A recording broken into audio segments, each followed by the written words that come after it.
Please welcome, Shaquille O'Neal. Ang tangkad mo. Ano height mo? No, kulang yung mic, oh. Ako na po mag-a-adjust. Ano height mo? 6-footer po.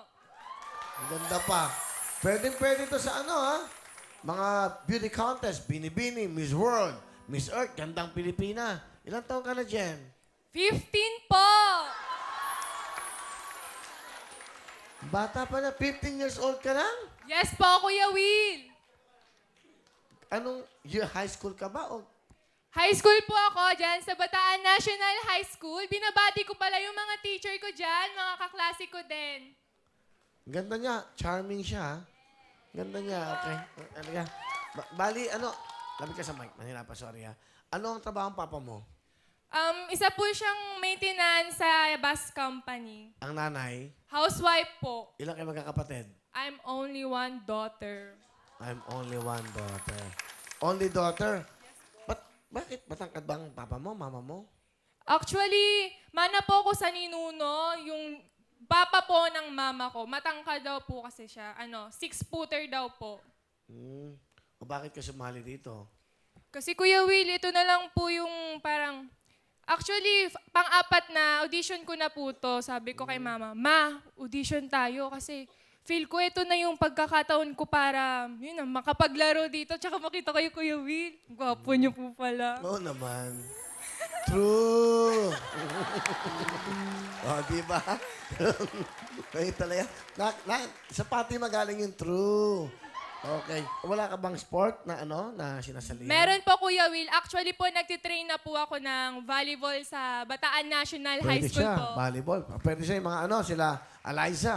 Di ba? Ateneo, Jaja. Lasal, mga FEU, UE, lahat na yan. Sa kayong professional, volleyball, mag-train ka mabuti. Malo, sa Philippine team, pwede siya in the future, no? Anong pangarap mo, Jen? Anong gusto mo sa buhay? Pangarap ko pong maging isang ganap na beauty queen. Pwede. Mag-training ka. Ha? 15 years old, no?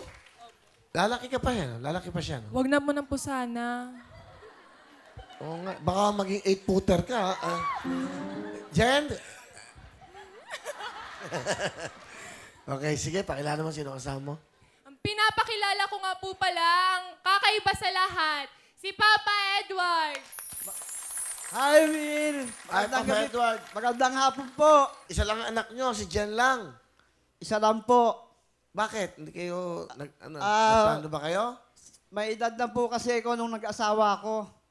Ilang taon kayo? 50 po nung... So yung asawa nyo, ilang taon naman? 50 rin po.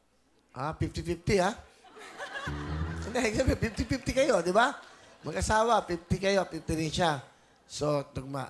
Ano gusto nyo sabihin sa anak nyong maganda at matangkad? Anak, kahit makulit ka, ito lang masasabi ko sa'yo. Kahit na malaki ka, igalang mo pa rin ang kapwa-tao at higit sa lahat ang pagkilala sa ating Panginoon. Balang araw dadating din, magkakaroon ka ng pamilya, yun ang magiging kayamanan mo para sa iyong magiging anak. Yun lang po, maraming salamat po. Yun. Ano gusto mo sabihin sa papa mo? Pa, sorry kung minsan makulit ako. Hindi ko nasusunod yung mga utos nyo. Pero sa deep inside yun, nakokonsensya po ako. Mahal na mahal ko rin kayo ni Mama. Salamat sa lahat ng pag-aaruga nyo, pag-suporta sa lahat ng mga sinasalihan ko. Yun lang po. Mahal na mahal ko po kayo. Mahal din kita, anak. May nanliligaw na ba sa'yo? Meron po pero hindi ko pa po sinagot. 15 years old ka lang, mabata ka pa. Ano height na nanliligaw sa'yo? Maliit lang po eh. Gano'ng kalaki? Gano'ng kalaki? Ganyan lang kalaki? Nililigawan ka? Lakihan mo naman, anak. Ano? Lakihan mo naman po. Nakita mo? Nakita ko po. Oh. Sa akin pa po nagbigay ng umiiyak po yung bata at binastage niya eh. Binastage siya. Ang daming beses naman niya binastage yun. Ilang beses niya binastage? Isa lang, sir. Bakit mo naman binastage? Hindi pa po kasi ako ready magkaroon ng boyfriend. Ano? True. study first. Ah, truth. Oo, bata ka ba? 15 ka lang. Mag-ano ka muna. Mali mo in the future. Totoo yun, baka maging team ka ng national team ng volleyball natin. Jen, meron kang 10,000!